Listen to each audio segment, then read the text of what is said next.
Hello doctor Abdussalam Umar with you.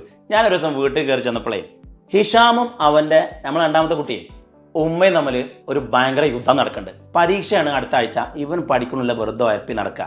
അപ്പോൾ ഓളിങ്ങനെ അങ്ങനെ അങ്ങനെ അങ്ങനെ നുള്ളുന്നുണ്ട്. എന്നോട് ഞാൻ പഠിക്കാനല്ല പറഞ്ഞു തന്നിട്ട് ഓനാണെങ്കിൽ ഈ പഠിച്ചവും കൂടി മറന്നു പോയി. ആകെ കഴുത്തൊക്കെ വീർപ്പിച്ച് കണ്ണൊക്കെ ചോപ്പിച്ച് ഇങ്ങനെ പേടിച്ചിരിക്കണുണ്ട് ഉമ്മാൻ്റെ മുമ്പിൽ. അപ്പോൾ ഇത് എൻ്റെ വീട്ടിലെ ഒരു ഹിഷാമിൻ്റെ പ്രശ്നം മാത്രമല്ല, ഒരുപാട് നിങ്ങളൊക്കെ വീട്ടിലുണ്ടാവും ഇങ്ങനത്തെ ഒരു ഹിഷാം. എന്താണെന്ന് വെച്ചാൽ അമ്മമാർക്ക് കുട്ടികൾ പഠിച്ച് മിടുക്കരായി ഉഷാറായി നല്ല മാർക്ക് വാങ്ങി നല്ല ഭാവി ഉണ്ടാക്കണം എന്നുള്ള അതിയായ ആഗ്രഹം കൊണ്ടാണ് അവരിത് ചെയ്യുന്നത്.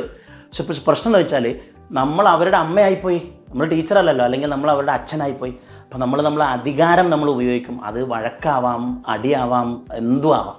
ഈവൻ നമ്മൾ പലപ്പോഴും പീഡനങ്ങളൊക്കെ കണ്ടിട്ടുണ്ടല്ലോ ഈ വിഷയത്തിൽ. അപ്പോൾ ആ കുട്ടിയിലുള്ളൊരു ആത്മവിശ്വാസം ഉണ്ടല്ലോ, എനിക്ക് കഴിയും, അല്ലെങ്കിൽ അവൻ ഇതുവരെ പഠിച്ചത് മറക്കുകയും ചെയ്യും, അവനെ കൊണ്ട് ഒന്നിനും പറ്റൂല എന്നുള്ളൊരു തോന്നൽ, ഉള്ള ബുദ്ധിയും ഉള്ള പഠനവും ഉള്ള സ്മാർട്ട്നെസ്സും പോകും. ഇനി അവന് വേറെ എന്തെങ്കിലും